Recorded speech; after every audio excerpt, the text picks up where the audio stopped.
Hello students, we are learning lesson number 14, sources of energy, and we have learnt about the solar energy, their advantages and disadvantages. Let us again revise the disadvantages. The first disadvantage is that silicon, which is used as a storage cell of the solar energy, is abundant in the nature, but the special rate of silicon is limited. Because of that amount of limited special grade, this becomes more costly. Then the entire process of making solar panel, it requires silver. Silver is a costly metal, so that process also becomes costly.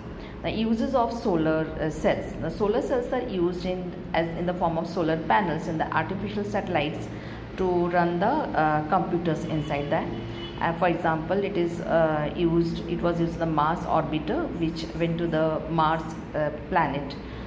Then it is also used in radio and wireless transmission system. It is used in TV relay stations and remote locations. It is used in the traffic signals calculators, and many toys are fitted with solar cells.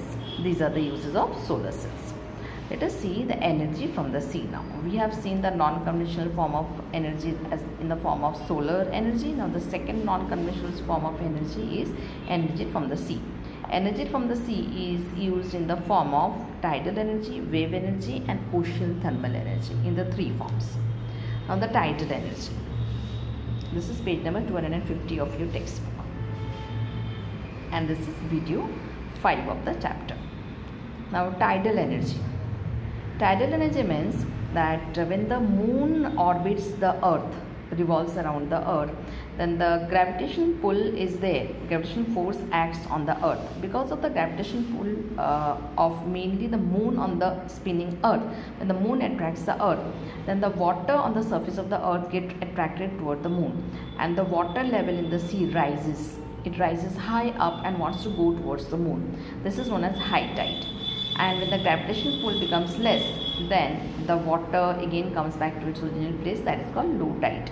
This you must have observed when you go near seashore. For example, suppose as a tour you go to Diu or Daman, then we can see that the whole night the high tide remains. The amount of water, all the water will come near the shore. And in the morning when we go for a walk along the seashore, then the water had already subsided. It has gone far away from the shore. So this is called high tide and low tide. Now if this tidal energy is suppose channelized in certain place like gulfs, then or by constructing dam, if the tidal energy, that amount of water rises up in the dam or in the narrow opening of the tide of the sea, we can keep the turbine. So when the tide comes, when the high tide comes, then the turbine will rotate, and when it goes away, that is it subsides away from the shore, then also the turbine rotates, and the rotation of the turbine will be connected to the generator, and the electricity can be generated. Now wave energy. Wave energy means when the strong winds blows, generation of the strong winds, then because of the motion of the wind, what happens, that the waves will be generated in the sea, and these waves which comes to the shore where the turbine is kept, the turbine rotates, and the rotation of the turbine is connected with the shaft of the generator, and rotation of the shaft of the generator produces electricity inside the generator. This is how wave energy can be used for producing electricity. Now ocean thermal energy. Ocean thermal energy means what? That when the sun rays falls on the ocean, the surface of the water, the surface of the sea gets heated faster. But if it is 2 km deeper, then the surface water and the 2 km deeper water, if they have the temperature difference of 20 degrees centigrade, then this temperature difference can be used to produce ocean thermal energy. What is done in that the surface where the temperature is high, there the liquid ammonia is kept, and the liquid ammonia has very low boiling point. It starts boiling and produces the steam. The steam is made incident on the turbine, and then the turbine rotates. With the rotation of the turbine, we know that electricity can be generated.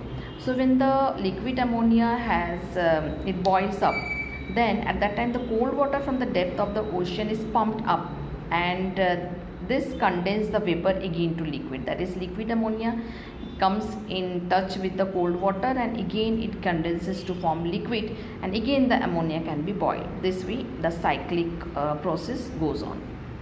But the commercial exploitation of this type of thermal energy is difficult because this liquid ammonia availability and then commercially the setup of the plant is not so much viable. What is geothermal energy? Geothermal energy means we know that inside the earth the magma is there. Magma means molten rocks. The molten rocks, when it is very hot, tries to come out. So it pushes the rocks in the upper strata, and when it pushes the rocks and wants to comes out, then suppose there it comes in contact with the water which seeps down in the underground water. The underground water, when comes with the touch of the hot molten magma, then the water is changed into steam. This spot where it meets is called hot spots. And in the hot spots, if there is certain outlet, certain hole in the soil, then the steam comes out in the form of hot springs. That is known as hot water spring. And this hot water spring gives rise to steam with great force. It comes out of the soil, and there, if it is made incident on the turbine, then the turbine rotates and the electricity is generated with the help of the hot water spring. And now this kind of hot water geothermal energy is not much in our country. It is not exploited, but it is exploited in the countries like New Zealand and United States of America. And that's all about the energy from the sea. Now in the next video we will see how the nuclear energy can be used for generating electricity.